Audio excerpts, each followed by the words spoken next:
After an incredible season, it's all come down to one final race in the Continental Tire Sports Car Challenge. Two classes of cars have battled side by side all year, the competition tight as ever, week after week. In the Grand Sport class, it climaxes with a BMW vs Mustang challenge. Championship leading Turner Motorsports hasn't had a top 5 in 4 straight races, and it's trying to hold off Roush Performance, winners in 3 of the past 6. In the Street Tuner class, the race to the top has raged all season, and the finale will be no different. Several teams fight for that top spot, with Kia, Honda and Mini looking to be the last team standing. We're at Mid-Ohio for the championship round of the Continental Tire Sports Car Challenge, right now on Speed. Remember that old saying, it's perfect when a plan comes together? Well, that's exactly what has happened here. The final day, the final round of the Continental Tire Sports Car Challenge Series, and both class championships are still up for grabs. This is round 10, the series finale, the Emco Gears Classic. And we say welcome to the Mid-Ohio Sports Car Course. Lee Diffie, Calvin Fish, Dorsey Schrader with you here, folks, and we get straight to it because it's all about the championship points. We start with Grand Sport, or GS. And Calvin, this is close. 7 drivers representing 5 different teams can still be crowned champion today. It's been a fantastic championship lead. You can see Paul Dallalana there with a 16-point lead. His co-driver today, Boris, said if they finish 11th or better, Paul will clinch the championship. His nearest pursuers, well, Billy Johnson and Roush have had 3 wins. Got to go for another one here today and hope Paul hits problems. But both those cars hit trouble. There's 39 cars in this class here today. Points only pay down to 30th. I'll bring a lot of these other players into the mix as well. You mentioned Roush and Roush Performance. Brian Till is standing by there with one of the drivers in the middle of this thrilling championship battle. Well, Billy Johnson and Paul Dallalana are actually teammates in the Rolex event later in the day. But Billy, right now, you and Jack trying to chase down Paul in the Continental Tire Championship. 16 points behind. Today, is it all or nothing? How much do you lay on the line? We have to lay it all on the line. It is 16 points. I think we're going to have to win it, and they have to finish 12th or worse if both of us stay on the track. So I think the whole Roush Performance crew does an awesome job. We're always up near the front and have had a real good consistency and strong runs going on this whole season with 7 top 3 finishes, 3 wins. So we're hoping to bring home a 4th win and another strong finish, and just doing what we normally do. And hopefully the 96 we don't have any control of that, so their goals are completely different from our goals. They're just trying to manage. We're trying to win this one. Good luck. Very talented young driver in the middle of a nervous championship fight. We switch gears to Street Tuner, or ST, Dorsey, and this is equally as interesting and exciting. 8 drivers from 4 different teams can be champion today as well. And 5 different manufacturers involved, and this is a fantastic battle, no doubt about it. We don't know who's going to win the championships in either class, guys, but I can tell you this, whoever does win it will be a first-time winner here in Continental Tire. Absolutely, and before the cars rolled off, Chris Neville caught up with one of the championship contenders. Lee, when you're trying to win a championship, it's good to have momentum on your side, and that's exactly what Owen Trinkler and Sarah Catania have. Owen, you won the last race. Sarah put the little mini on pole yesterday. What do you guys need to do to close that 9-point gap in the championship and win it? We're just going for the win, Chris. We're coming in here nice and relaxed. We're 3rd in the championship, 9 points out. Our goal was to come in here and lead practice. We did that in both sessions yesterday. She got the pole, which is awesome for her. I'm so happy for her first pole this year. And she's been at Mid-Ohio here a lot. We've been doing a lot of stuff here the last 10 days, so hopefully we can bring it home today. Good luck today. All right, thanks, guys. Yeah, good luck to all the championship contenders. They call Mid-Ohio the most competitive in the U.S. Let's take a look at some of the finer points with Dorse. Kia track map shows the configuration to be 2¼ miles long, 13 corners. Now, one thing Mid-Ohio's known for is not very easy to pass on and a very low grip surface. It's very cool outside, very fall-like, and because of that, we're going to have a great race because the grip level is actually very good. The Kia starting grid, you'll notice, will roll in at the top of your screen. Cal, let's get our teeth into the Continental Tire race analysis. You're not allowed to mention crazy as one of the points. Well, we've got 71 cars out there, 2 different classes, of course. 2 hours, 30 minutes. We saw a ton of yellow here last year. do some of these teams gamble on getting a bunch of yellow, pitting early, and hoping they get some yellow to help them get through without another splash of gas? So a lot on the line here, big championships on the line, and of course this is one very treacherous racetrack, Dorsey, being so tight with so many cars out there at the same time. Very rare you see more grand sports cars than street tuners. There's a lot more, and there's a reason for that.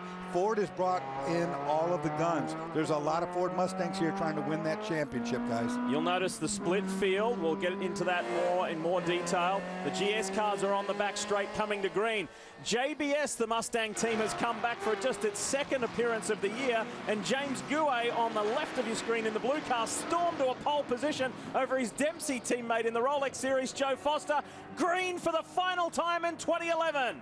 And James Gouet will take to the front. He does. Look at Nick Longy there in the Rum Bum car, the yellow and blue car, trying to sneak in there, but Tom Dyer qualified brilliantly again in that black Camaro there, hangs on for third spot. It's a Camaro in a sea of Mustangs and BMWs. 14 Mustangs, 13 BMW E92s. Joe Foster goes to the front very quickly. Look at Dalla Lana. That's the championship leader there. All for Apex there through turn 7. That's wild. He's got to keep that BMW on the track. He can't afford to wreck it, can't afford to do something wrong here. He's got the best hand on the deck right now. Whoa, big crash, big crash.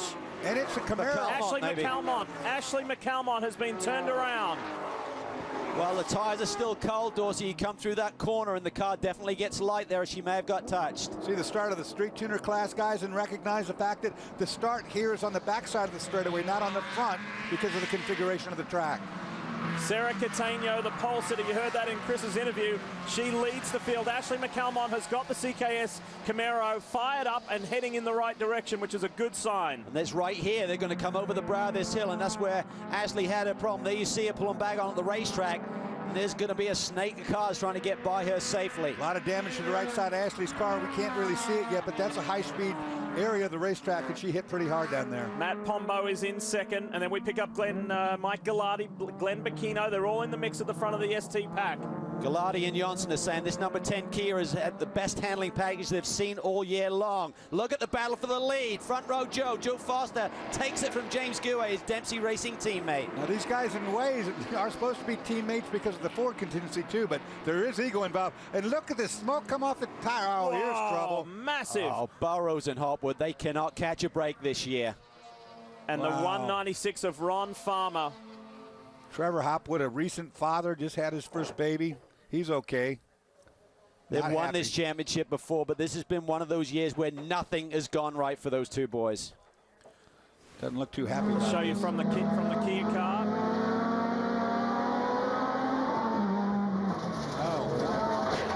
There's not enough room. No, that's the same corner where Ashley McCalmont had her spin. That's coming up over turn 9. You know, it's a lot of cars out there, guys, but you got to have a little discretion, too. There wasn't enough room for two guys to be there. And it continues the patchy history between these two organizations. RSR, the Mini team, and the Kinetic Kia organization. They have not such a pleasant history, and it continues. We'll go to a break because we're under caution. See you in a moment. Speed's coverage of the Continental Tire Sports Car Challenge is presented by Continental Tire. Innovative technology, driving confidence. And brought to you in part by the Kia Forte Coupe. It's one hot ride. Unfortunately, the number 12 Kia Forte Coupe for Trevor Hopwood and Adam Burrows is not all that hot. It is playing catch-up. It is still in the race. There it is there, top right of your screen, the number 12 machine. It's a very different story for the number 10 because it's the championship contending car in ST. Michael Gallardi is behind the wheel, playing a very important role. If you've just joined us, we're under our first full course caution on at a very early stage in this race. This is the reason why. Up over turn 9 there you see the Kia to the outside, and Farmer just doesn't quite give him enough room. Not sure he knew he was even there, Dorsey. I think you're right. He might not have known he was there, and of course they got together just the worst part of where you could touch. That Mini took a big hit too. Sure did. Well, remember when we went to the break, I was alluding to the history between these two cars and these two teams. Well, let's show you a little bit of Mini history. We go back to Barber Motorsports Park on board with Nick Johnson, and colliding there with Sarah Catania. That kind of raised the feeling stakes a little bit. It did, and right here at Mid-Ohio last year, there you see it again coming up through the S's.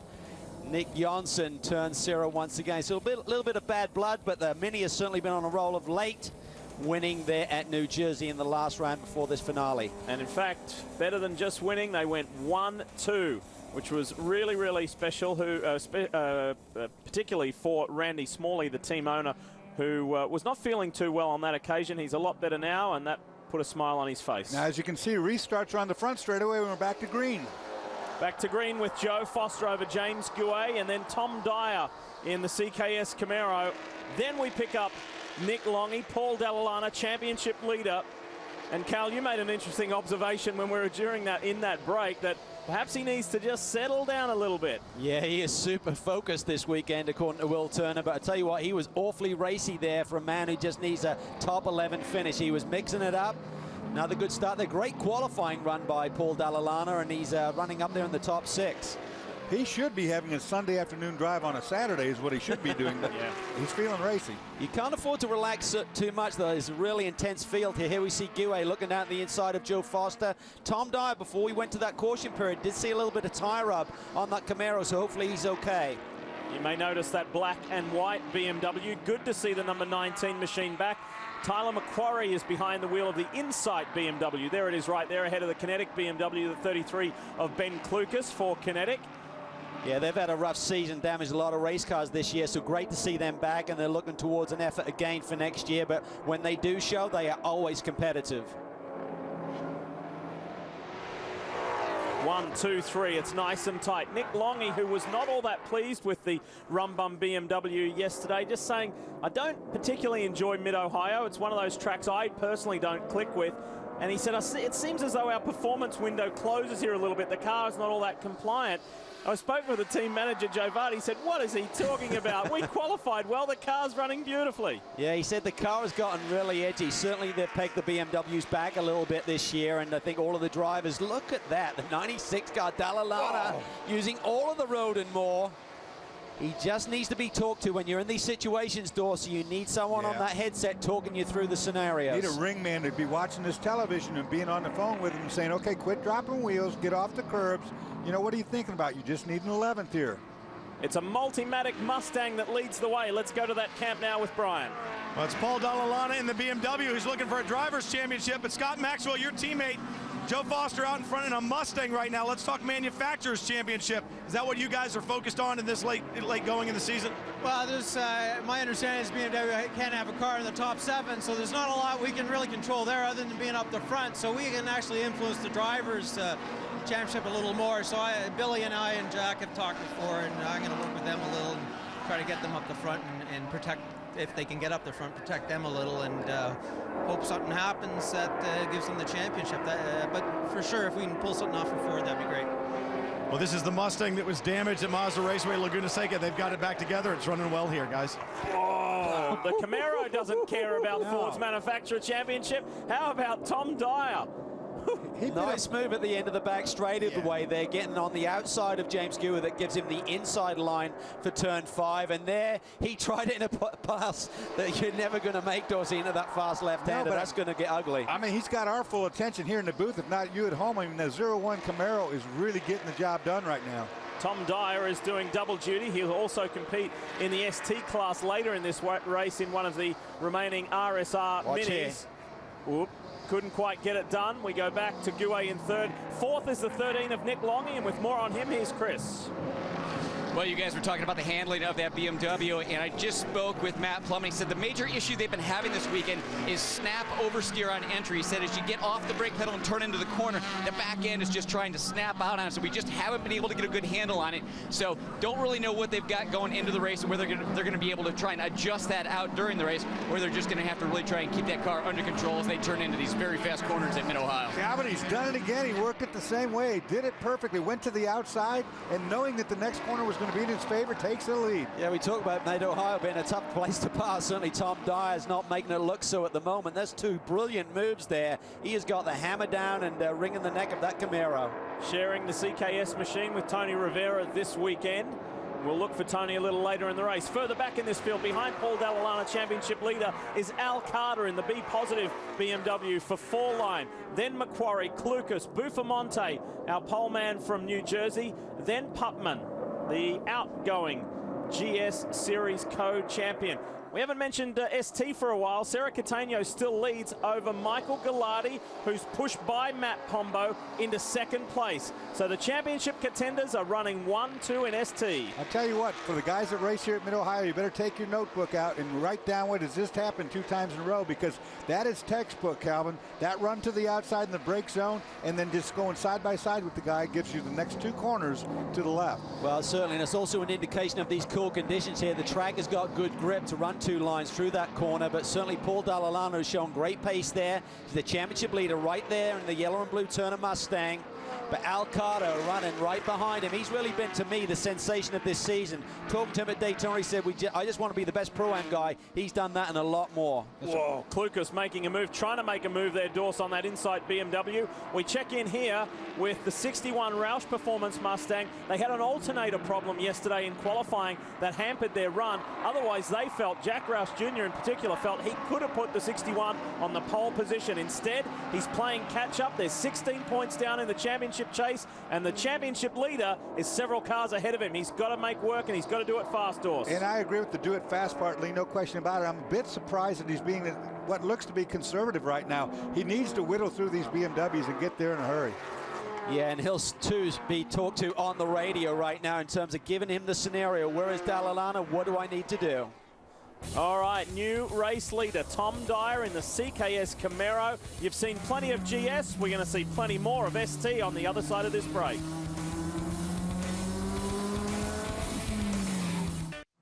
For the final time in 2011, here's your chance to score a free entry for the Continental Tire Dream giveaway and win 2 brand new Porsches.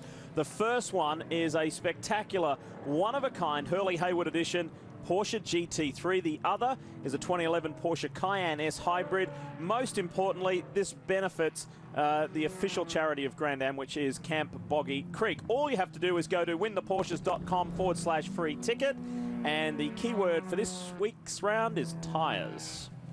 All right, for those of you just joining us, let's bring you up to speed. It's been a frantic and eventful race.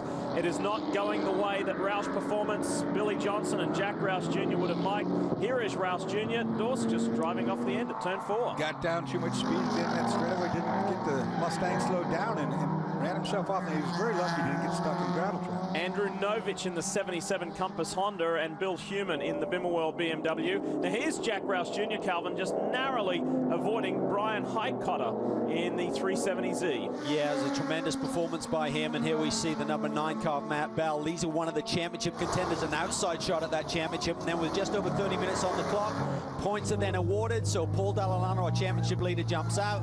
And a lap later, we see the ST championship leader in as well. Sarah Catania jumps out of there. Then we see Gallardi now doing his pit stop. So Nick Jonsson, the ST championship leader, he is now behind the wheel. And we are back to green. As you can see, flag flies. Perfect timing. Let's do it.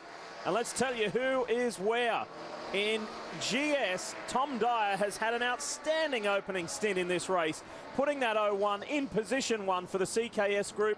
And those Camaros are now coming on strong. Well, very split strategy here. The top 18 GS cars on the racetrack right now did not take that pit stop opportunity. So the championship contenders, they had to take it. So the 61 was in, the Turner car was in, amongst others, including the Rumbum car. These guys elected to stay out, Dorsey. Guys, James Guay in the first leading Mustang, second place overall, has got some smoke issue going on. Saw it going down the straightaway before this caution.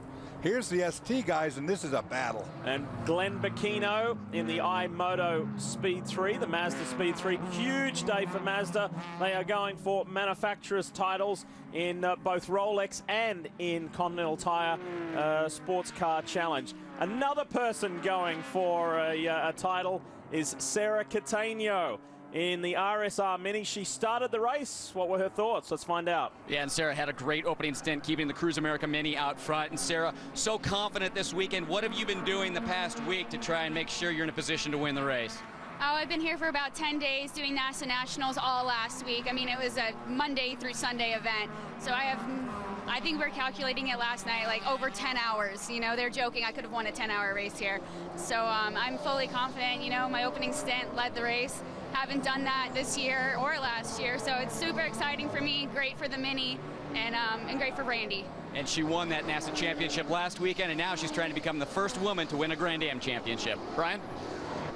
Well, Chris, the guys were talking about the iMoto Mazda Speed 3s. All the Speed 3s get a little boost this weekend, and not in the turbo, but they got to lose some weight. The hood, you'll notice on most of the iMoto Mini or iMoto Mazdas out there, new carbon fiber hoods. That saves about 20 pounds, and that 20 pounds sits pretty high. So that carbon hood is going to be quite an improvement for the Mazda Speed 3s this weekend here at Mid-Ohio. Of course, what Brian's talking about when he talks about that weight being high is the center of gravity of these cars. Anything that you can do to get the weight out of the top and get it lower in the chassis helps the handling a huge amount, and that's, like he said, very high up. Probably changes the balance of the race car too, Dorsey, when you're taking 20 pounds effectively off the front wheels at the same time. So it's Bacchino, Mosing, Rampelberg, Bell, and Tellenius, the top 5 in ST. We are hearing there's been a bit of trouble and some not playing well out there. The Bimmerworld BMW, there's a Porsche involved in that. The Invisible Glass BMW. That almost looks like somebody had a little fluid to get into for all those cars at once to have that same spin to the outside. And that brings that Porsche, the 06, into pit lane. And Baron Jacobs was behind the wheel at the time. This is what we expected, though. We shouldn't be surprised with 71 cars on the Mid-Ohio Sports Car Course. It is very twisty, it's very narrow in spots, and if one car has a problem, typically it will involve several others, as jam-packed as the field here is today. Yeah, these ST cars run right on top of one. You see it right now, just looking at how many of them are there. And if you have more than one of them get sideways, the track's essentially blocked, and there's not much you can do. We climb aboard the 10 with Nick Jonsson. Remember, he has made that stop. Mike Gallardi, who qualified and started the car, is out. The championship leader now behind the wheel. Pierre Kleinhubing right in front of him, and Nick just has to be patient here. They've played their strategy out. They've taken this early caution period to do the driver change. A lot of the other ST frontrunners have stayed out, of course, and this is why Nick is somewhat in the middle of the pack right now. But the car has been handling beautifully. They're very confident. They had a little bit of an engine problem, a rear one on the 12 car in practice, which cost them some valuable track time. They had to switch that one out, but check this one over. The championship leaders car, they said, no, this is good to go. It was a one-off rear occurrence, and they're very confident today. Riding aboard the 25 Mazda MX-5 with Tom Long. Shows you the length of the straightaway here. This is going down into the turn 4 area, one of the best passing areas, the hardest braking zone on the entire racetrack. Whoa, whoa, whoa, here we go. Nice inside move here on Ryan Eversley, the 75, one of our ST Championship contenders. Yeah, very much in it. He's co-driving with Craig Stanton here this weekend, who's won the GS Class Championship before. And we wondered why was Craig in the car. I told him, I said, do you have much front-wheel drive experience? He said, absolutely. I was driving one just a couple of weeks ago down in California, so a good choice there, a good safe pair of hands to start the Compass 360 car with.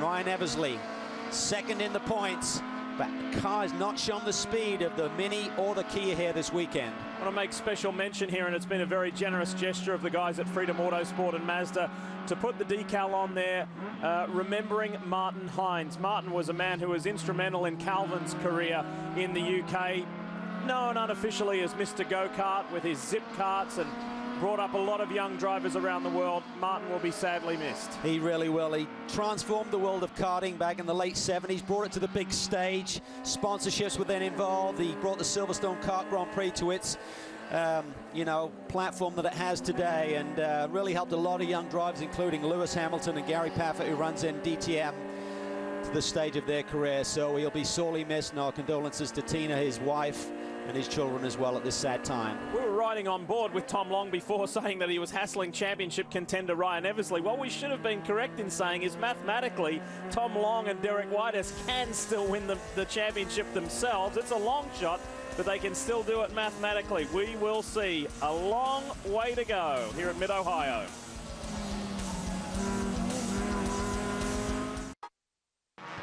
If you want to create some mass laughter in your house or office or wherever you might be at 8 p.m. on a Wednesday evening, Dumbest Stuff on Wheels. It will give you a good old belly laugh. It's just crazy stuff involving vehicles, and it's one of the new shows for this year. The Calvin from Watkins Glen? Not when Calvin got his car stuck in the mud, no. But it might feature on next year's Dorse. We could certainly nominate it. That is the Dumbest Stuff on Wheels. And let's bring you up to speed because there's been plenty of entertainment here. This is Fraser Wellen doing a little grass tracking. Yeah, and he did a nice job here not to collect the wall. When you get off in that gravel trap and then the car goes sideways at a lot of speed. And here we see Tom Long getting a little bit of help down into turn 1. You see the mini flash through the screen. I think that person was involved. Yeah, I think you got a little help there too. Chris Pushka did some pushing down there. And then this is Trevor Hopper, listen to you, boys. There goes the ride, there goes the crankshaft. You need a good used car salesman to sell that one, I think. Poor Trevor's not having a good day, boys. And then Brad Randall in the Frederick Motorsports Mustang went into the tyre wall, and that's the reason for this third full course caution, which has just about been wrapped up. You can see the lights are out on the Acura pace car, safety car, and we're ready to go back to racing. Tom Dyer still enjoys a clear track ahead. It's been a remarkable day for him here at Mid-Ohio. Remember, he's going to step out and go into one of those RSR Minis when he finally brings that CKS Camaro to pit lane. Let's go back to racing. Top 6 cars haven't made a pit stop yet, so they're rolling the dice a little bit on strategy. We saw some of the ST cars actually top up, including our championship contenders, the 10 Kia and the Mini with Owen Trinkler. Now these guys are going to have to watch it when they get down the end of this straightaway, because I'm not too sure there's not a little bit of oil left down there from the blow up we just had a few minutes ago. Tyler McQuarrie was getting a little racy on the inside, trying to push through on the inside of Tom Dyer. James Clay's getting a good look at this in the Bimmerworld machine, the 79. So it's BMW on BMW here, rival teams inside and Bimmerworld. James Clay was here doing a test and tune day just last month. They found a little bit of stuff, but he said we really need this off-season to fine-tune these BMWs. First driver on track who's made a pit stop today is Matt Plum. They're in 7th spot. There he is there, coming around the outside of the 49 of Kent. Trying to get it there. Oh, look at that. Little pump and run. Hold on, and Billy Johnson was a beneficiary there, going right around the outside. The 61 grabbed a couple of positions. Look at you, Plum. I think there was a hand signal there, Dorsey, outside the netting. He wasn't happy, boy. He got squeezed there. The whole hand was not involved in that signal. Guys getting a little frustrated with the traffic. Track density at a massive number here this weekend. 71 cars on the 2¼ mile Mid-Ohio sports car course. And keep an eye on that 61 Roush Performance Mustang. It's got to make up a ton of positions, and it's got to do it quickly. Wow, it's hooked up. Great line there through the carousel turn there. Billy Johnson is absolutely on top of his game. Can that team get their 4th win of the year and put some pressure on Turner Motorsports? I don't think there'll be too much resistance here from car 15, Scott Maxwell. Remember, Scotty told us earlier he will help Billy Johnson and Jack Roush get that Drivers' Championship. They're fellow Ford drivers. And make no mistake about it, the most important championship is the Manufacturers' Championship. Jamie Allison, who runs the Ford program, had a meeting with all these Mustang drivers and said, this is the criteria, this is what needs to be done. Here we go. Well, let's switch from Ford to BMW and let's talk to the man in the hot seat, Paul Dalla, the championship leader. Boris said has taken over, but Paul, 11th place finish is what you needed, but the guys in the booth were talking about you weren't driving like you needed an 11th place finish this morning when you were in the car. How close was it out there? You were pushing pretty hard. Yeah, you know what, as always in Continental Tire, you've got 10 people nose to tail, so I figured it'd be better to be looking forward than back. So we've got a nice car. The team's done a great job giving us something to work with here. So it felt pretty good running 4th, 5th, and I think Boris is in that kind of zone right now. So we're feeling good. Boris running 13th right now, and pit stops yet to play out, I know for sure, but I don't think you could put your championship in any better hands than with Boris. Yeah, you love thinking that there's a guy who's run side by side and nose to tail his whole life, so we feel good about that. He's seen it all, done it all, and has worked with this team for a long time, so it's in the right hands. You know, it's always tough not to have Bill Oberlin with us. You know, he can do miracles with the car, but, you know, if there has to be somebody else, Boris is right there. Turner Motorsports looking for their 4th championship in the Continental Tire Series. And whether Paul Dalla, Brian, wins this championship or not, we cannot praise that man enough. The Canadian is an extremely successful businessman. He's brave in his own world. He's used to playing with big numbers, but he's playing outside his sandbox here, and he has improved so much, Dorse, this year in Calvin. He has just really come on in leaps and bounds. But there is no doubt about that. He's had multiple co-drivers. That's not an easy thing to contend with in its own right. But, I mean, he's carrying the mail himself, too. I mean, he has come a long way from the beginning of this year to where he sits right now. Oh, with the pressure on in this championship run here to qualify 5th and really dice it up there in the early laps, I mean, that is sensational stuff. Boris said is now up to 12th. They need an 11th place run, remember, to clinch the championship. But there are 5 other drivers in front of Boris who have not seen pit lane yet today, so we should leapfrog up the order shortly. Well, Robert Stout just gave the chrome horn right there to Miss Foster. Maxwell's hanging on hard. Billy Johnson's trying to get around young Robert Stout and will do so on the inside. Stout hangs tough, though. More from Mid-Ohio when we come back. The Emco Gears Classic, round 10 of the 10-round Continental Tire Sports Car Challenge Series continues here at Mid-Ohio, and Tom Dyer continues to lead this race very effectively. However, as Calvin has pointed out the last couple of times, he is yet to pit. Contact here with the 37 machine. These guys have not been playing well. There's been a group of about 5 or 6 cars, Dorse, that have been fighting very, very intensely. Yeah, and they're all really not used to one another. We'll take a look and see what happened here, but I know it's contact. Maybe not. Maybe not. No, he just lost it by himself there. Carried a lot of speed there through turn 4 and took a while, but yeah, I was about to say. He was trying hard. He wasn't giving up on elbows. Brett Seafuse we're talking about, of course, he's back going, no problem. They have been fighting, like you said, Lee, 5 or 6 cars really battling quite hard with each other, not leaving a lot of room for error.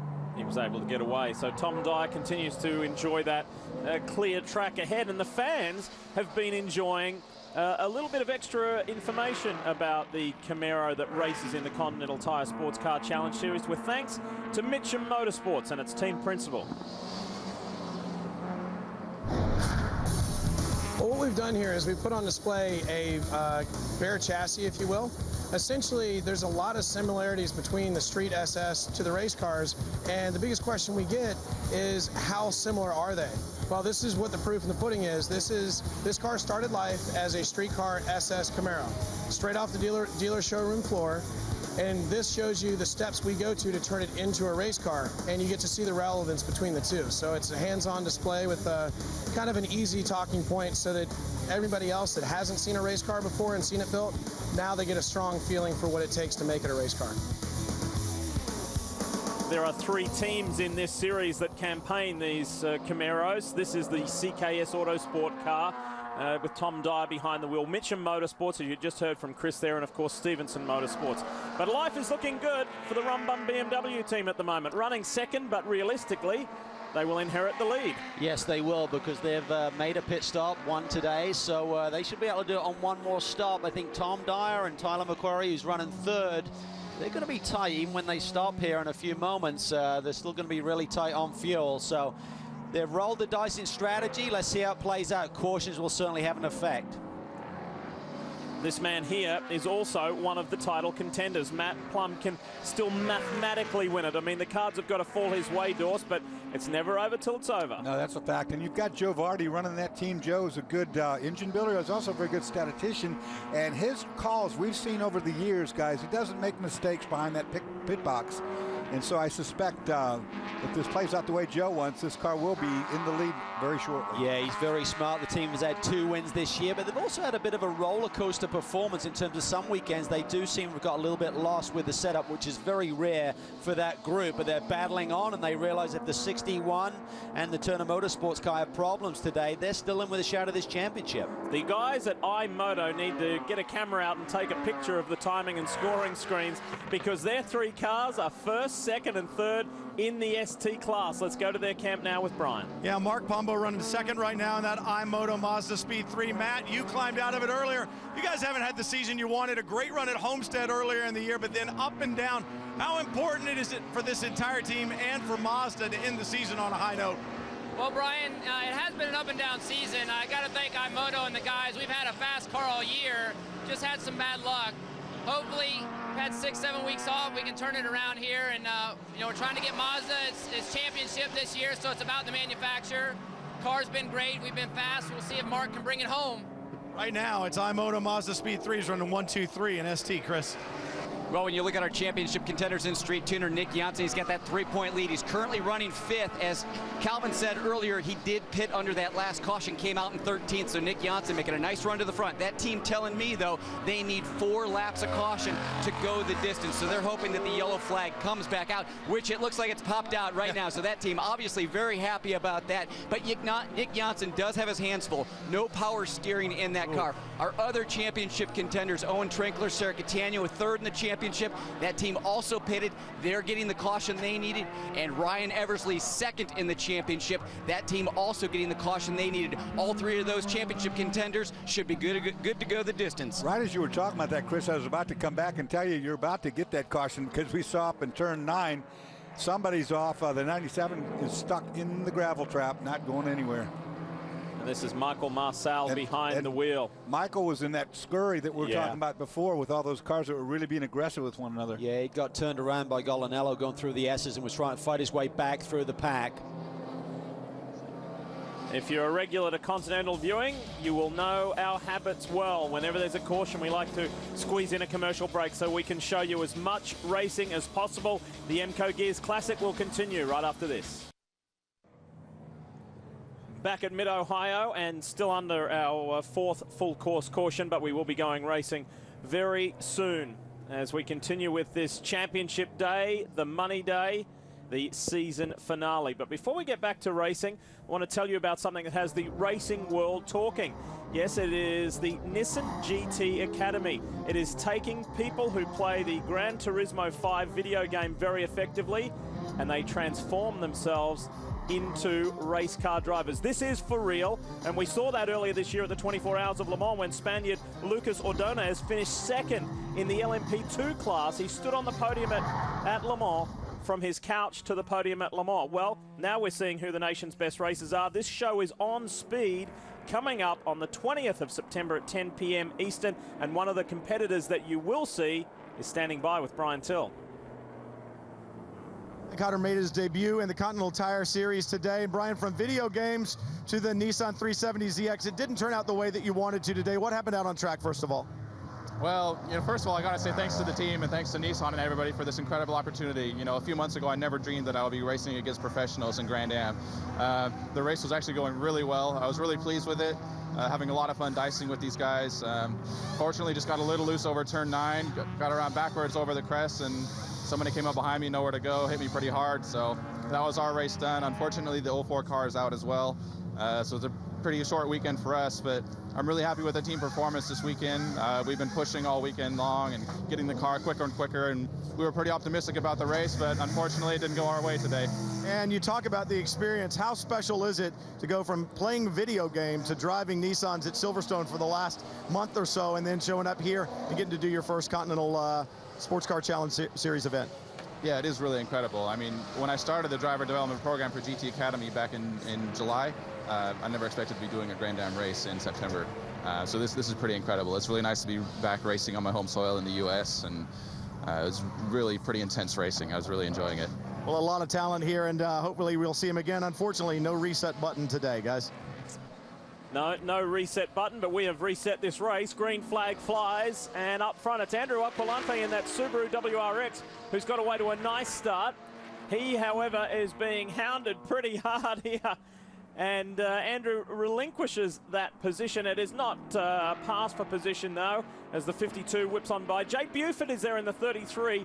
Now, remember, these guys are on a little bit of a different sequence. They've only been out there for 15 laps in comparison to some of the others who came in and pitted more recently. Yeah, a lot of the other front championship running teams did come in and take another top up on fuel, but they still need help with some yellow to get to the checkered flag without another pit stop, and these guys will definitely need a ton of help. But you see that all-wheel drive Subaru has really been performing very well. They topped a couple of the practice sessions here this weekend. They've been allowed a new turbo. Spoke to Joe Aquilani, he said, we don't have enough time to develop, but that's on the drawing board for next year. And they've just really been dealing with this turbo boost spike issue, Dorsey, where where it's going over the threshold that the series will allow, and has been given them really fits this year in terms of dealing with that. Something I've been watching too. Look at the 33 right there, Kinetic BMW, Jade Buford. I guess it was cold tires. When he took off the first 2 brake zones he got to, the car got very directional from the back. That could have just been cold tires, because it looks like it's settled in. He's being very aggressive right now. I hear a whisper in the paddock that Jade Buford will be changing manufacturers and teams next year. Oh, whoa, massive crash to the 161. That is huge. And that is Massari behind the wheel. Back window gone. Damage right rear, pretty extensive as well, front end. There have been some nasty crashes here today. Anthony Another Massari full course. in the APR VW. 5th full course, boys. That's not good. We had sure 7 Buford got that year. past mate. Sorry, Lee, before we went to full caution. So they were side by side. They're up into the brake zone for turn 2. Boy, another high-speed place to have a wreck. Wow, that is a big one. Well, you saw our camera shake. You saw our camera shake as a result of the impact there from Anthony Massari into the Emco barrier. So it's a familiar theme, and as we were mentioning, 7 cautions last year for a total of 27 laps. It's kind of heading in the same direction. Speed's coverage of the Continental Tire Sports Car Challenge is presented by Continental Tire. Innovative technology, driving confidence. And by creditreport.com. See your credit score in seconds. creditreport.com. We're back. Good crowd here at Mid-Ohio enjoying the final round of the Continental Tire Sports Car Challenge series. And let's bring you up to speed with a few things that have gone down of late. There was a battle for the lead between Jade Buford on the left in the BMW and the Subaru of Andrew Aquilante. However, he hung on to it. Andrew kept the lead, and right at this point is when we went to caution for the VW incident. So Andrew Aquilante will lead the field back to green when we see some more action. There you see the entry to turn 11 there, got clipped, massive damage, Dorsey, and this is the kind of the funny moment of the day. John Edwards, he's 14 laps down. You're allowed these luxuries, and if you've been to Mid-Ohio before, you know what is at the end of that garage building. It's the men's restroom. And that's what happens to me. You got to be fast, though. Let's see how long this takes. Here he comes. How about that? True racer. The team who have won 2 races in GS, it's a very established team, we know, Stevenson Motorsports. They were able to see the lighter side of that and have a bit of a giggle about it. Is that why they call it yellows? Yeah. Chris? Well, guys, during this caution, I've been trying to check out in Grand Sport who's good on fuel and who isn't of our front runners and championship contenders. The 35, Andrew Aquilani, will have to come back to pit lane, but the 61, the 13, and the 45, that's Billy Johnson and the Roush Mustang, Hugh Plum and Matt Plum, those 3 cars are good to go. And remember the big story, the big picture here, the 61 can still win this championship. We've got to keep an eye on that car and the Turner BMW of Paul Dall'Anna and Boris Said. Boris is in 7th at the moment. Green flag flies, final 55 minutes. Let's see how long we can go green. Look at Jade Buford chopping and changing there. The 79 car, Gregory Lafuge, looking for a way behind the Bimmerwell BMWs, having a great run here today. But look at Billy Johnson in the 61, the red Mustang, looking for a way through. Got it to the outside of the BMW, but that's a tough way to go around this keyhole up here, but he's got enough on it. Good work from Billy Johnson right around the outside of Greg Lafuge. That 79 might be good to go on fuel as well. So this has been a promising showing from the Bimmerwell BMW, sitting 4th at the moment. So Johnson is doing everything he can, and that's been a remarkable comeback for the 61 team. Remember, Jack Roush Jr. right here. Billy goes to the inside. Looks at Aquilante, not quite close enough. Not too far behind that is Boris Said, trying to work his way forward, too, in the BMW Turner Motorsports.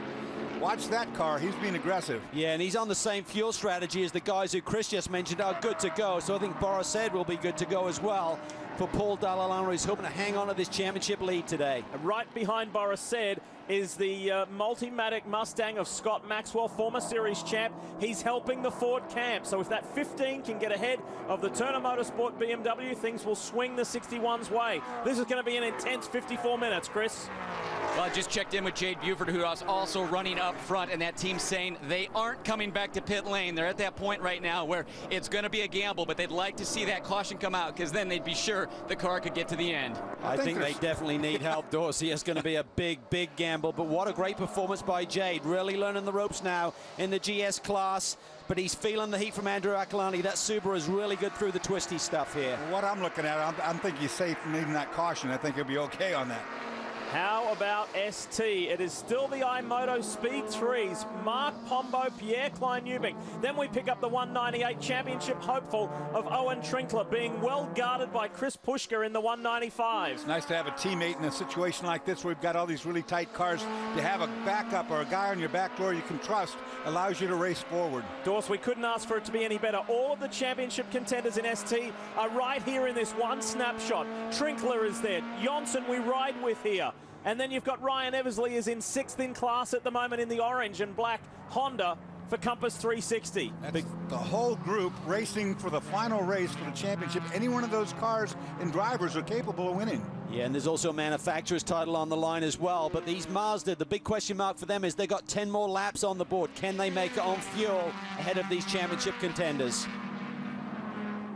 Well, I was Nick Johnson. I'm not too sure I'd want to get in the middle of all that. I'd like to watch for a little bit, but he wants to be in the middle. Here he comes. On the inside of Chris Pushka, that's Owen Trinkler up ahead. Nick takes away one position. Let's talk more about iMoto. Brian, go for it.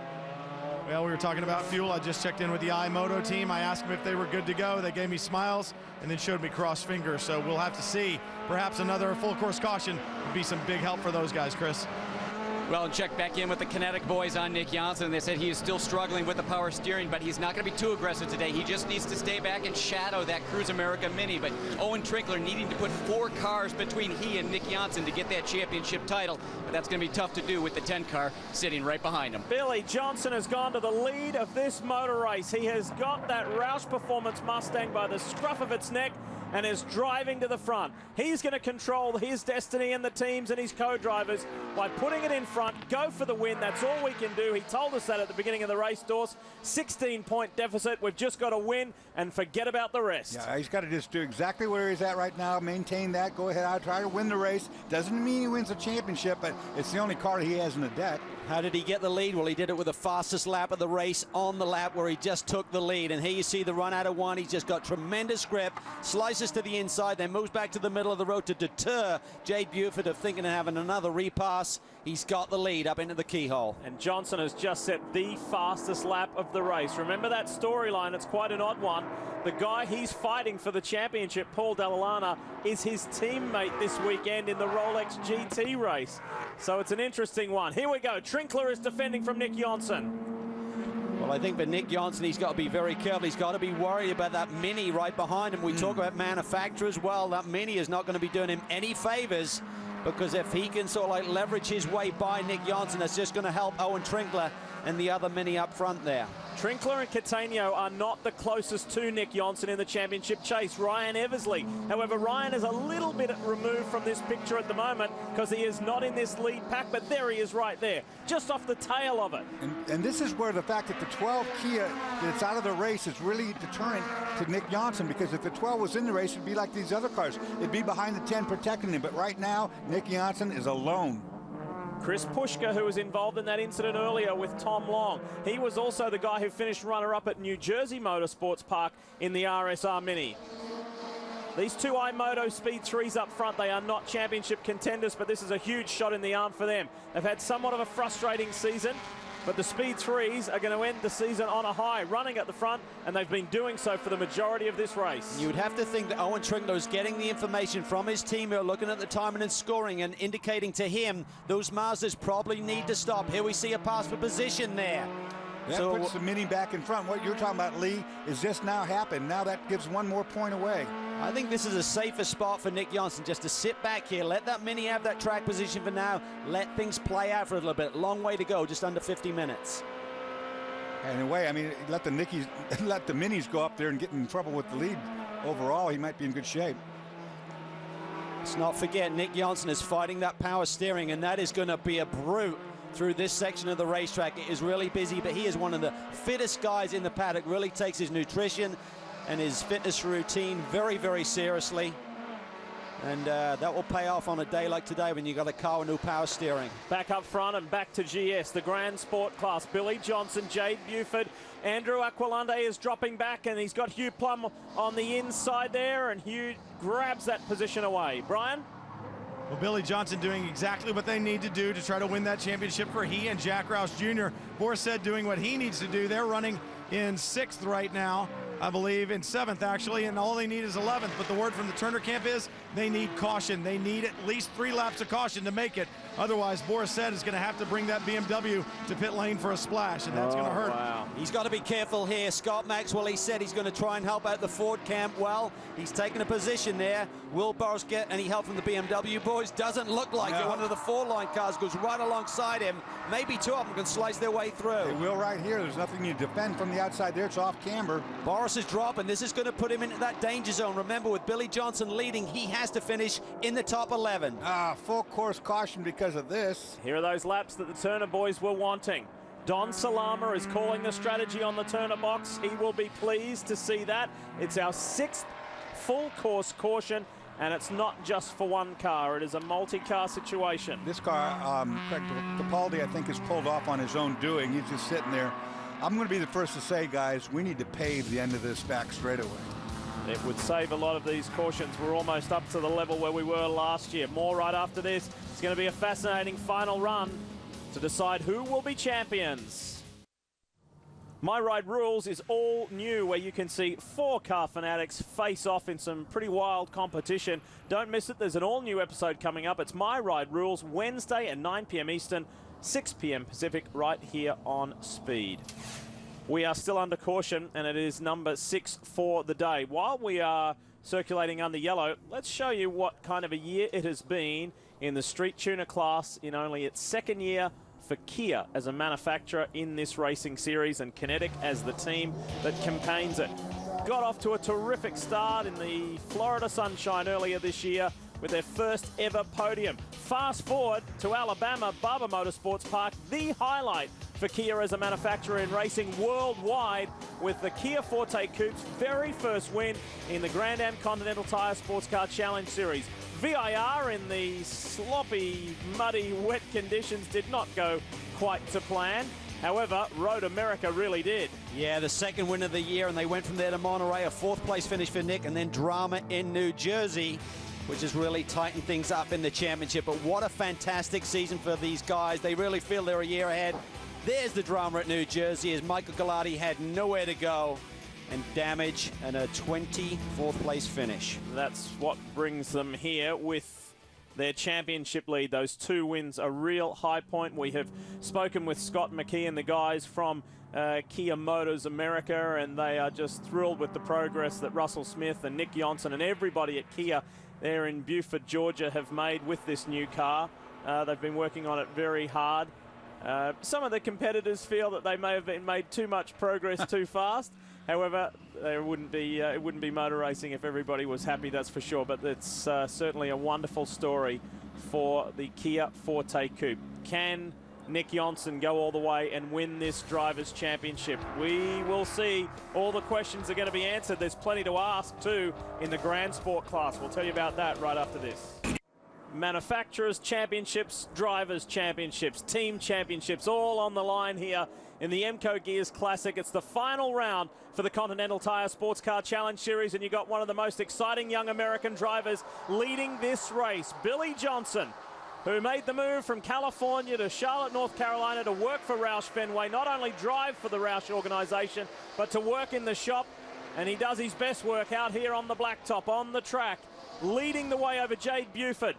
And Matt Plum over his brother Hugh Plum in the B-positive BMW there. Then Scott Maxwell, then the 48 machine of Charles Espinal. And Borset is getting buried here. He is. Another BMW takes a position away from him. Now there's a Mustang rod on his tail. Borset is in the danger zone. He's looking to the outside of that top 10 suddenly, and that is really, really critical in the points. What's obvious is that Ford has a plan, all the teams working together. BMW does not. These guys are fighting one another, and they're putting the championship hopeful back. Tell us more about BMW, Brian. Well, Dorsey is exactly right. I just checked in with Will Turner, and I said, if push comes to shove, will one of those BMW teams in front of you back off to ensure that you're going to get this 11th place finish? And he said, absolutely not. They're not playing that way. We're going to have to earn this. Also checked in with iMoto. They need another full course caution in order to make it to the end on fuel. Yeah, those are our ST leaders that we're looking at right now as they head down the end of the back straightaway into turn 4. You see Owen Trinkler starting to put the pressure on. Nick Johnson just hovering in 5th spot. That position with Eversley behind him would clinch him the championship. A top 5 clinchers for Nick Johnson was with Eversley behind him. And if Nick is able to do that, it would be his biggest championship accomplishment in what has been a long and fruitful career for Nick Johnson. Had championships in his native homeland of Sweden, but this one would be the most significant. See Mark Pombo there dropping some wheels on the exit of turn 9. And of course, Michael Gallardi and Nick Johnson are separated in points. Andy Lally started the season with Nick Johnson in the Kia number 10, and has gone on to his Cup season with TRG. Mike Gallardi, what a great guy to bring in to sub for Andy Lally. He's done a great job this year for him. Dorsey, watch that 3rd place car, the Mini of Owen Trinkler. He's getting frustrated with the iMoto Mazda. Got really close to his rear bumper last time round. It's so easy to turn a guy here at Mid-Ohio, and one of the easiest and best places to do it is right up ahead here at the keyhole. These Minis have had a performance adjustment since the last round. 25 pounds were added. The series were looking at a 50, and Owen just pleaded his case. He said, this is a championship on the line. 1 round to go, and you're going to give us 50 pounds. I guess that politicking worked. He got a 25-pound addition. And he said, we're just going to go out there and do the best we can with it. That is a very good point and a very valid point, that you put a big weight like that with no time to recuperate or change it last race. Doesn't seem right. Well, you've got to adjust. I mean, it's going to change the balance of the race car amongst other things. He looks to the inside. He takes 2nd spot and almost the lead, all in one go. Really late on the brakes there for Owen Trinkler. He wants this championship, the 198 machine.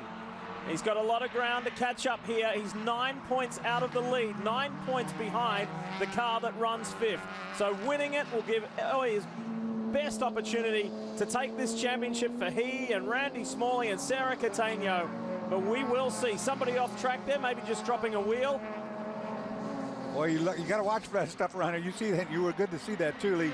You see that smoke around here, you better heads up because it can get you. There's an irony here, because if Owen Trinkler can get the lead, Nick Johnson, if he suddenly lost that position to Ryan Eversley, Eversley would essentially give the championship to Trinkler and Catania, because if he gets the win and maximum points here today, Nick Johnson has to finish 5th. And there you see Eversley in the background in that black and orange Compass 360 machine. He's going to play a factor in this championship potentially, even if he doesn't win it. Do you believe in history repeating itself? Compass 360 Racing were right in the middle of one of the most nail-biting championship deciders 12 months ago. It was Compass 360 and Bimmer World. Inside move there. Wow, Chris pushing goes through on the inside. Wow, and it nearly opened up the door for Nick Johnson. He wasn't quite close enough to take advantage of it immediately, but now he does have a run on Pierre Kleinherbing. But this Mazda looked really good on the straightaways here today. Up in the draft where you want to be, I mean, it does help for sure to be right where he's at. Nick says the car is brilliant on the brakes, but Pierre takes it to the middle of the road to deter him. Boy, and it sounded like, to me right there, like Nick Johnson ran out of gear. He didn't want to pull the next taller gear. He was up on the rev limiter trying not to have to shift it. How heavily has Billy Johnson used these tires? Because Matt Plum has reeled him in. Chris? Well, I just spoke with Joe Vardy on that BMW, asked if they did anything, because Matt Plum was telling me earlier the car was very loose on entry. He said the last pit stop, they did take a little bit of rebound out of the rear shocks. Matt Plum saying that the car is handling really well, and they think they can actually go out there and challenge that Mustang for the lead. Well, we know that Lou Bacardi will be watching down there in Miami, in Florida. He loves this form of racing, loves his team, and loves his boys when they perform, that's for sure. We'll miss them if they're not in Continental next year, because there's very strong rumors that the Rum Bum organization might be moving up, might be graduating to the Rolex Sports Car Series. We'll wait and see and let you know when we know more on that. Look at Owen Trinkler now to the left of the shot. We're looking at the ST battle right there, and he's starting to put the pressure on. He's starting to show his cards, Dorsey. It's pretty interesting when you see him in the carousel in place like that. He works in increments. He's just inching up ever so close to that bumper. Could run here possibly. Pombo defense tries to block him, but Owen's down the inside. He should be able to hug the inside here of the curb and get a shot. They're going to go side by side, though. He can't afford to rub fenders here. He's got to give him some room. Last time out, it was a mini 1-2. Here comes Chris Pushka. He has done some brilliant team driving today. And that can really help the situation because he can move Pombo out to the outside over here. Just lean him over a little bit. Does he know the situation? Does he know the big picture? How much of the mini boys talked about it amongst themselves? Oh, yeah, pinch him down. That's a good driving right there.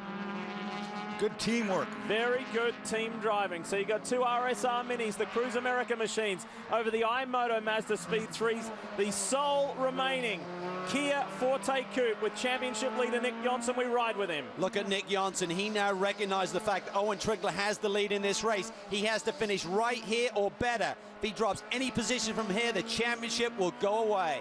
He'll be looking in the rearview mirror right now to see if anybody's coming up to going to take that position from him. Otherwise, I agree with what he's doing. Ride it out right here. He's in the cat's bird seat. It's where he needs to be, but he's got to be looking out the back because it can't be afford to be passed. How far back is Ryan Eversley? How close is he to Nick Johnson, this car we ride with? Another championship contender. There he is in the background. Not all that close. He's hanging on there, and he's found a little bit of pace. He's running lap times about the same as Nick Johnson. Quickest guy in the ST has been Chris Pushka. He is several tenths faster than the rest of this field, so he is absolutely hooked up here today and doing a great job. Currently running second behind the team leader, Owen Trinkler. Well, let's make things a little more interesting. Throw another championship contender in there. Ian Bass is in the background in the APR VW. He's starting to make ground on Ryan Eversley. So you've got it all going on now, don't you? You've got Volkswagen, you got Mini, you got Kia, you got Mazda. Everybody's in there playing. Yeah, you're at 8 drivers coming into this race who still had a mathematical chance of clinching the championship, and I think it's going to get diced up as they run right now. There you see it. They're going to be tied at the top, and Nick Johnson has the tiebreaker in terms it would be second place finishes. There he goes to the inside on Kleinubing. Couldn't quite do it. They're coming up on lap traffic. Brian? Well, the other thing that we've got to keep in mind, the two Mazda Speed 3s, the iMoto Mazdas up there, if we don't get a full course caution, they will be off the track and into pit lane. Oh! That can hand Johnson the championship. Oh, he didn't need to stick his nose in there, Dorsey. You knew Pierre was going to come back across him. You know, and had Pierre spun the car, there would have been nowhere for Nick to go. They were too close together. See that little axle hop there going through turn 9 as he had to pinch it down on the apex with that lap traffic. Little bunny hop, was it? They got by Jack Corthell, no problems. Meanwhile, GS on the right-hand side of your screen, Billy Johnson, Matt Plum. They have gapped third place Hugh Plum, the older brother of Matt, by some 4 seconds. It's a Mustang BMW fight. Remember, we said it right at the top of the show. It's a Mustang BMW showdown. 14 Mustangs turned up against 13 BMWs, and it's coming down to these two boys right at the end to determine this race and the championship. We're into the closing stages of the final round of the 2011 Continental Tire Sports Car Challenge Series, and you're looking at Randy Smalley's, 2 of Randy Smalley's 4 minis. One of them got off to a terrible start. Unfortunately, it was crashed heavily earlier on today. However, 3 remain in this race, 2 of them running 1-2. We ride with the championship leader, Nick Johnson, who at this stage, with less than half an hour to go, is in good shape to win this championship.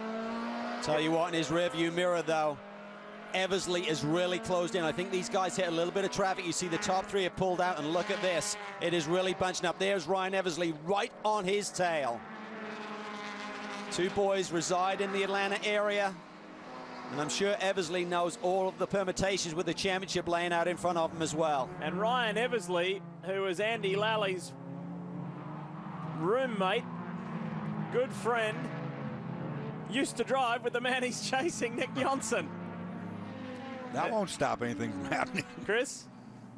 Well, I just checked in with his team, and they just said, right now we're eating Nick Johnson up in the corners, but the car just doesn't have the power on the straightaways. So everything we gain in the corners, we just keep giving back. So they don't think they have anything to get around that Kia. Oh, BJ Zacharias has taken a position away from Ryan Eversley. He's just going for race honors. This is not helping Eversley's championship scenario. He is hooked up. He is really quick. He just sliced by Eversley like he wasn't there. Kevin Doran run car, this BMW not M1, the 1 Series has really shown a lot of speed this year, but had some performance adjustments. But now on home turf, Kevin would love to have a good run here today. He wants Nick Johnson, too. He's not going to stop where he's at. And you're right. I don't know if they've just given him the green flag, half hour to go in the race, to go ahead and pull the trigger, get with the program. But that car's come alive, no question. The 14 BMW is something to watch. And BJ could be a championship spoiler for Nick Johnson, because if Johnson finishes worse than 5th and Owen Trinkler wins, that title is going Owen Trinkler and Sarah Cattanio's way. Yeah, Nick Johnson now has a big problem on his hands in the form of that BMW right behind him. He's got to defend, or he's got to get by Pierre Kleinherbing, which is giving one more position that he could afford to lose again. So pressure is on. These championships never come easy. I was looking really strong for Nick Johnson. Remember, he's fighting that power steering issue as well. Yeah. And still nearly 30 minutes to go. I'm thinking it's going to be easier to get around Pierre Kleinherbing than it is to hold back that BMW, because all of a sudden, I'm telling you, BJ Zacharias is the fastest car out there right now. And I'm sure the team is telling Nick, you've got to stay where you are. You have got to fight as hard as you can to remain in the top 5 with 27.5 minutes to go. Remember, Brian is keeping us updated on the fact those Moto3 cars may need to stop for fuel. That could be the saving grace for Nick Johnson here today. And Mid-Ohio is not necessarily the track you'd like to lose power steering on, because it is known for the amount of precision needed to go around all these corners. Let's go to the BMW camp. Let's hear from Kevin Doran. Well, BJ Zacharias has been very strong in that 1 Series BMW of Kevin Doran's, and Kevin, he is on fire right now. I assume that BJ really doesn't care much about Nick Johnson's championship right now. You've given him the green light. Yeah, I mean, we've had a pretty hard middle of the year, and we're running good today, so the more spots, the better for us. You turned him loose a couple of laps ago and sent him to the front? Well, 10 laps ago, they had that yellow, and it's like, hey, it's time to go. If you want to podium this thing, you better get going. It's not over till it's over, and that's the championship as well, guys. You would have seen there that Nick Johnson was able to force his way by Pierre Kleinherbing, and then BJ Zacharias tried to do the same thing. There was contact there. Ryan Eversley has got by that BMW, the 14 Office Depot machine, and it's on. Basically, it is on. No doubt about that. There's going to be a fair bit of nail biting down at the Kia, the Kinetic camp. Chris Neville's right in the middle of it.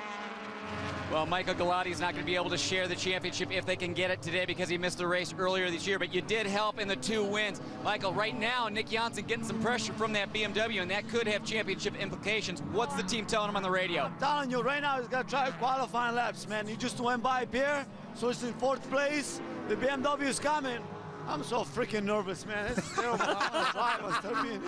Anyway, but he's doing good. He just got to put his head down. And we lost to the steering, power steering. So he's been done a fantastic job. I mean, the whole guys, the whole race, but it's going to be tight. Is the power steering slowing him down at all? I think, yeah, it went off like after 2-3 laps for me. It's really hard to drive without. He's one of the characters in the paddock. He really, really is. Michael Galati. And, you know, he's that pumped up, even though he can't win the championship, but he's pumped up for the team that he represents. There's good chemistry there. We saw the boys at dinner last night, and they were giving Michael Galati some grief, saying that the restaurant was 20 minutes away when it was 55, exceeding the speed limit. And Michael said, well, it's 20 minutes Italian time. Sounds like what you guys do me. 61 is Billy Johnson, race leader, championship hopeful. Where is Boris said? Well, things are looking better for Paul Dall'Alana, his teammate, because Boris is 7th. If Boris stays there, Paul Dall'Alana will win this championship. Tough time for Boris, and knowing that he's got to stay in the top 11 and he can't reciprocate when those guys came beating up on him. Yeah. You know Boris and his personality, you know he would like nothing more than to go pay back. It's a really difficult situation to be in, and he was being beat up there, and he did a great job of just keeping his nose clean. There you see him, right behind Jade Buford. Buford may have fuel issues in terms of not enough, because he's got 13 more laps on the board than the guys in front of him, and Boris said who's right behind him.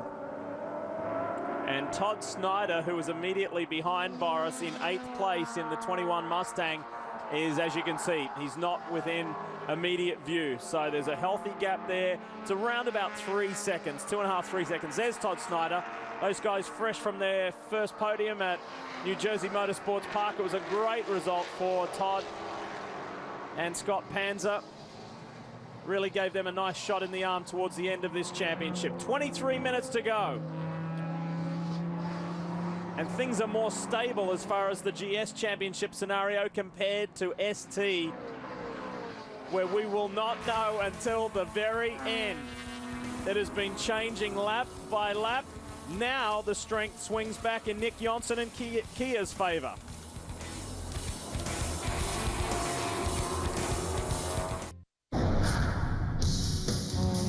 Mid-Ohio, including some driving from our Dorsey Schrader. Dorse, tell us what this is. What are you driving? Pretty cool little car here, guys. This is a Nissan Leaf prototype. It's full carbon fiber, fully electric car. It's got 107 horsepower, 214 foot-pounds of torque. It's an automatic. This runs one gear. Perfect for you. I like it. Not a lot of drama there.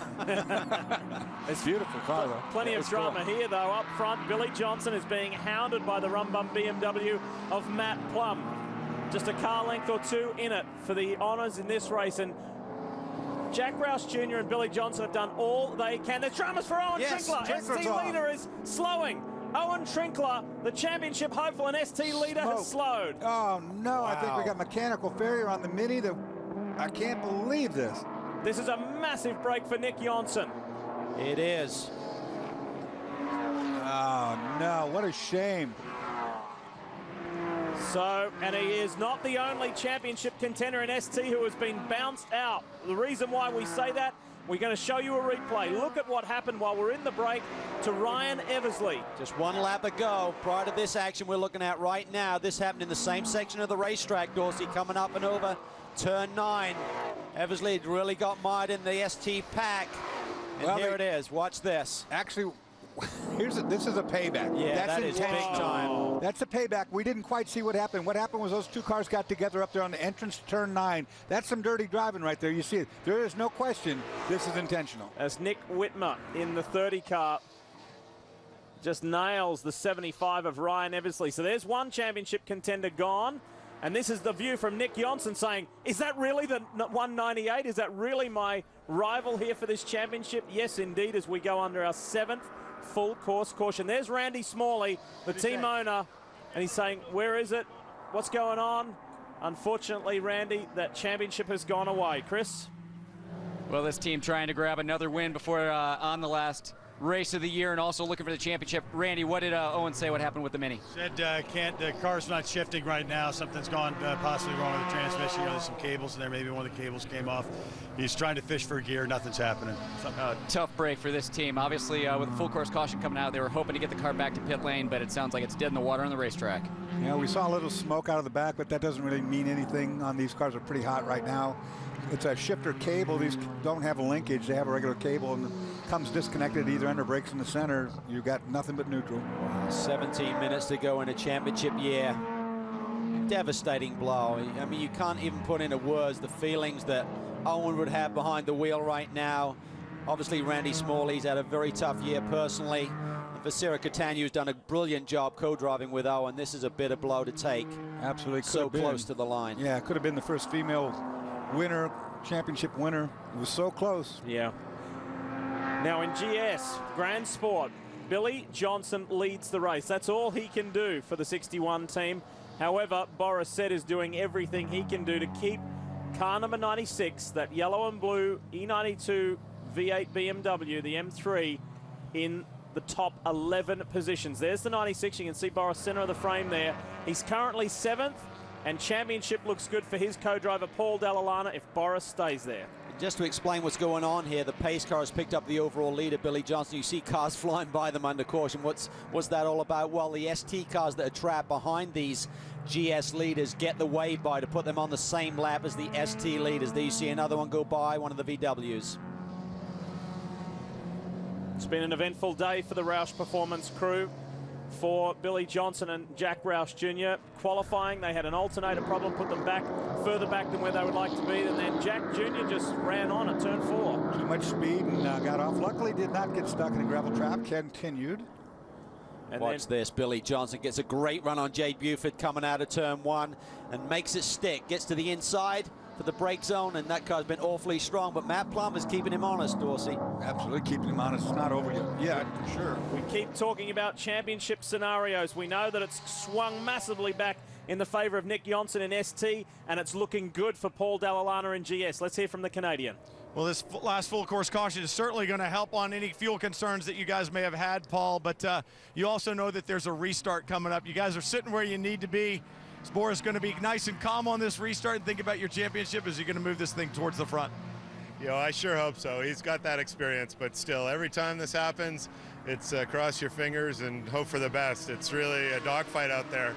Everyone's going for it, so we're right there. You know, can't imagine being in a better place right now, but still, it's a nail biter. You didn't want to see this caution, did you? No, we were very happy running it out, let me tell you. But anyways, maybe we'll get some help from Matt Plum. He looks like he's got a good car too, and he'll give Billy a run. So in any event, it's been a fantastic season. To be this close is awesome. The team is just beyond themselves. Hopefully we'll be there. A little under 15 minutes to go, and like Paul said, he didn't want to see this full course caution. Hopefully the next time we talk to him, he'll be wearing a champion's crown. Lee? Sean Passon right beside him. Don Salama calling strategy, and the man behind the name of the team. And there's, looks like Family Till. There's Brian's two boys. Having a great day up on the hill. Looks like it's going to be a pretty good day for Mazda as far as the ST Manufacturers Championship. And you can see that man there, Adam Carolla, tackle the world-famous Mazda Raceway Laguna Seca on an all-new episode of The Car Show. Wednesday at 10 p.m. Eastern right here on Speed. It's looking like it's going to be a pretty good day for that man right there behind the wheel. Swedish-born, American-based Nick Jonsson.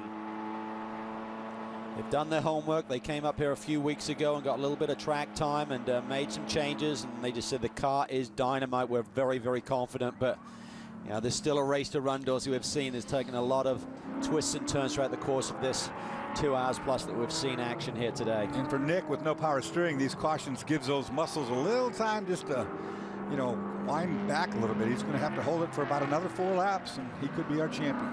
Saw the 96 Turner Motorsport BMW M3 there. Big bad Boris said behind the wheel. Of course, the season shaped up with Bill Auberlen being Paul Dall'Alana's regular co-driver. Bill has conflicts. He's got to drive another BMW elsewhere, and that's why he is not here. So there's been a revolving door of guest co-drivers for Paul Dall'Alana, but Paul has done enough. I tell you what Billy Johnson does on these laps when he's warming up his tyres. He has got unbelievable car control. I mean, that thing is completely sideways at times when he's trying to generate some tyre temp and clean the tyres off. Making sure when it goes to green that he gets all of the horsepower that Roush has given him there, because he's going to have the hounds at the tail for sure. When you have someone, a seasoned veteran like Brad Francis, who worked for many years for Richard Childress and has worked for many years for Jack Roush, say this kid has got what it takes. You stand up and listen, just like he stands up and takes off now. Wow. At the restart, he leaves Matt Plum in the Rumbum BMW behind. Timed it perfectly, Calvin. He just looked at that starter and said, get that green, I'm coming at you. Yeah, Todd Snyder had a look to the inside of Boris said, but now some traffic gets in the way there, so Boris had a good clean run. That will effectively check one of the boxes of this last 6 minutes plus to go for that team. In Boris's favor, you know, he's got all these guys fighting with trouble here. I hear a little bit of squealing. They all made it all right. Tyres protesting up in the keyhole there. Boris said has actually elevated himself a position to 6 because Jay Buford pitted earlier in that caution. Back to ST. It's a mad scramble here. Mark Pombo. Nick Jonsson coming under threat from BJ Zacharias for second place. It doesn't matter. Nick can let him go. Yeah.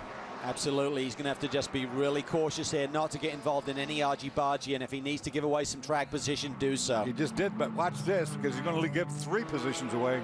He's actually, got a couple of those are not in contention yet. Eversley has stayed on course. He's in 15th spot. The Compass 360 car that got turned, obviously, his nearest competitor. Owen Trinkler is out. The other championship contender is Ian Bass in the 171.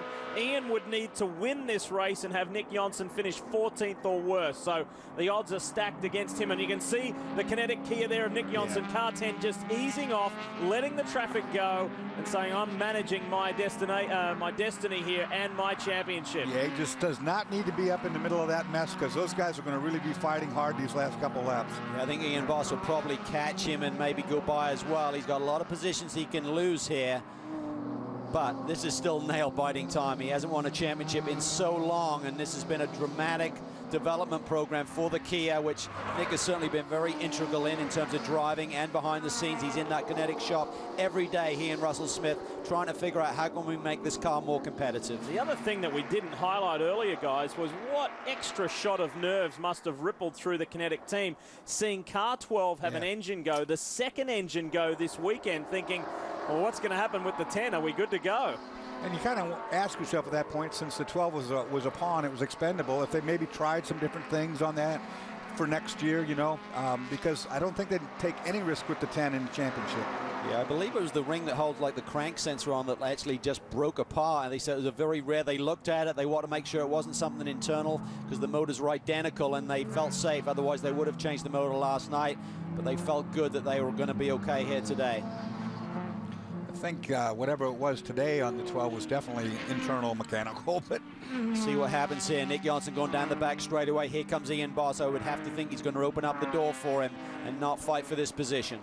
And look up in front of him, the big skirmish going up there. Mad scrambles between two of the Mazda teams there. And that's exactly why he doesn't want to be up there right now, because that's not, look at this. Little bumping and banging is going to happen before this is over. Eric Foss is doing a nice job in that Freedom Autosport 27, trying to come through and push his way to a higher position. Remember, there's still a question mark on the 31 and the 32. Do they have enough fuel on board? We've had a lot of caution. That should help them out, but they're still rolling the dice a little bit. Well, side by side through 9 is something you don't like doing very often. They've just done it, though. Tom Dyer is in that 197. It is not on the lead lap in that Mini, so that's not a move for position. This, however, is BJ Zacharias in the Office Depot 14 and the 31 of Mark Pombo. BJ's got so many miles around this racetrack, local driver, local team, and can he give this BMW 1 Series its first victory in ST? And Kevin Dorn's team needs a good victory. It needs a good finish of any kind right now. They have struggled this year. We've seen Kevin for so many years. He's such a great guy and runs a good team, and they need a little shot in the arm right now. They do, because for a lot of these teams, they're looking at business for next year. They want to show drivers and people who are coming into this series that they're the people to be with, and a win here today would certainly do that. 2 minutes 50 seconds to go in the 2011 season. There's been a change at the top. Matt Plum has taken the Rum Bum BMW to the very front. Paul Dallalana called it. He said Matt Plum is looking strong. Maybe he can help us out. This gives Borisset even more breathing room. There you see his face. Big smile. Can you afford to relax yet? Under 3 minutes to go. And Lou Bacardi's boys could just bookend the season. Remember, Matt Plum, Nick Long, he started the 2011 season the best way with a win at Daytona International Speedway. Well, if it's going to happen, it's going to be in the next 2 laps, guys. We're running out of time fast in this race. And it looks like Plum has got the handle on that BMW. Yeah, I think it's just kept the balance of the race car. I mean, Billy Johnson was driving extremely hard to get that Mustang to the front of the field. May have used the tires up a little bit, but don't count him out. He's still close enough to have another go at him down this back straightaway. Good, nice, tight line around there for Billy Johnson. Will give him a good exit. Let's show you how Matt Plum got the Rum Bum BMW E92 to the front. Well, that's a tough place to pass, too, Calvin, up over the top of 11. Down through madness there, and did a great job. This is live now. We're back to the action at the end of the back straightaway. Can Billy Johnson get alongside? No, he can't. Almost trade some paint there. Up into the S's, turn 5, down the hill. There is opportunity here for Billy Johnson. He looks to the inside. Not enough yet. He's really running out of places to get this done now. And he has to go for the win, just like Matt Plum has to go for the win. They're both title contenders. We're not at the checkered flag yet. Anything could happen to car number 96, and Boris said they've got to maximize their points opportunity. Well, his best outbraking maneuver is going to be in the carousel, but Calvin, I don't think he's close enough to make that kind of a move here. Well, Matt Plum looks really good right now. I mean, he's really kept the car underneath him, and that's down to a great setup by Joe Vardy and the boys, but also the driver managing those tires, Dorsey, and really timing it so you've got something left at the end of the run. Let's give a shout out to the outgoing GS champion. Charles Espenlaub is there. It's that first white BMW you can see right there, the Charlie car. Charles Putman and Charles Espenlaub, the outgoing champs of GS, running third at the moment ahead of Terry Borchella and Hugh Plum. Here, as Boris said, in 6th position. That will be enough to give Paul Dallalana the championship in less than 1 lap's time. Yeah, 5 BMWs in the top 6. There you can see Johnson's tires are just giving up the ghost, I think, Dorsey. Got in there a little too much speed, got a lot of understeer through the center part of that corner, couldn't rotate the Mustang. It's over with for that. Can this 31 car, Mark Pombo, hang on? Fuel is still a question mark for this team. They got some help with that last caution. Does he have enough for this final lap? Well, this would be massive to see the Speed 3 go to victory lane. This would be incredible. On board with Nick Johnson as he comes around to begin his final lap. He's a 2-time Scandinavian Formula 3 champ, a Scandinavian touring car champ, but this one would be his biggest international championship victory. And he needs 2¼ miles to get that dream to be fulfilled. He'll be hearing all kind of noises and everything on this lap. Final lap And someone who's a lot closer to the checkered flag is Matt Plum. He and Nick Longy have really gelled and have formed a terrific driving duo for Lou Bacardi and Joe Vardy in the Rum Bum BMW. For Billy Johnson and Jack Roush Jr., they did everything they could. It's not going to be their day. It's not going to be their championship. And the way the year started is the way the year finishes for the Rum Bum boys. Matt Plum and Nick Longy victorious at Mid-Ohio. BMW will get that Manufacturers' Championship. And we look back to the 96 coming across the line. Boris said has done enough for Paul Dalla to be crowned champion. The Rum Bum guys celebrate. They get the race victory, but the championship goes to Turner Motorsports man, Paul Dalla. Look at this. ST, he's hanging on. Mark Pombo, just a couple of corners to go, using all of the road and more in the dust. Zacharias runs a little bit wide. Can it be a Mazda 1-2? It's going to be a close one up here in the brake zone. Let's see what happens. Pierre Clem-Newman's going to rub him there. Try to turn him a little bit, not enough. Final turn, and these brothers will celebrate at Mid-Ohio. ST victory for the first time to Matt and Mark Pombo. Oh, Glenn Bacchino there. Hold on, big boys. The team owner celebrating. That was a first for the Speed 3 and the Pombo boys. However, the ST champ is Nick Johnson for Kinetic and the Kia. And plenty of emotion in that team. In just its second year of competition, Nick Johnson drives that Kia to victory. Plum is your race winner, Dalla the champion. And we're going to hear from all of them when we come back. Speed's coverage of the Continental Tire Sports Car Challenge is presented by Continental Tire. Innovative technology, driving confidence. And brought to you in part by the Kia Forte Coupe. It's one hot ride. And it certainly was today for Nick Johnson. But before we get to our championship winners, let's go to our race winners. And let's start with GS with Chris Neville. Well, and Matt Plum getting up on the car, celebrating down here. Nick Longy and Matt getting their third win of the year. It looked like that Mustang had you guys covered there in the late going, but you made a great move at the finish. Were you just shadowing him, or did he have a misstep?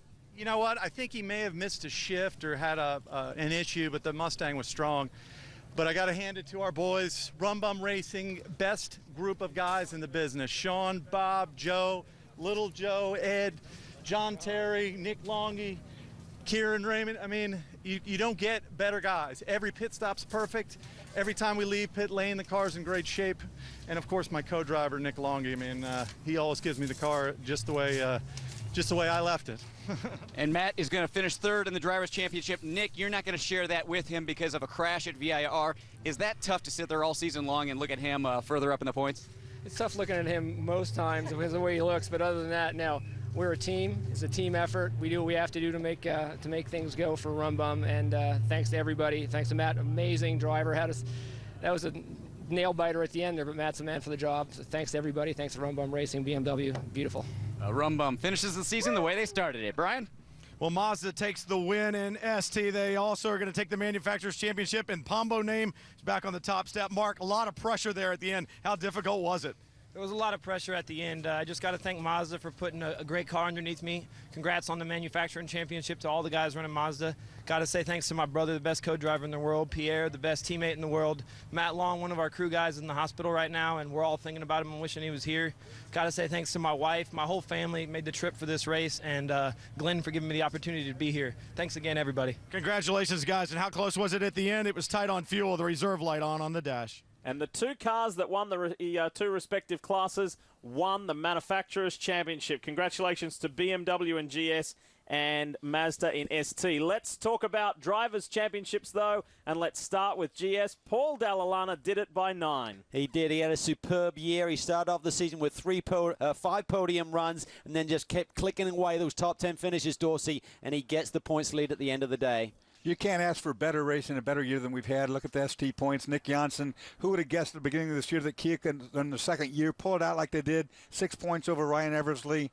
You know what, guys? Hats off to these teams, these drivers. They did a great job this year. And spare a thought for the mini combination there of Owen Trinkler and Sarah Catania. All right, time to hear from our champions. Brian's going to kick it off. Paul Dalla takes the GS Drivers' Championship. And, Paul, what a great run today. Fantastic run.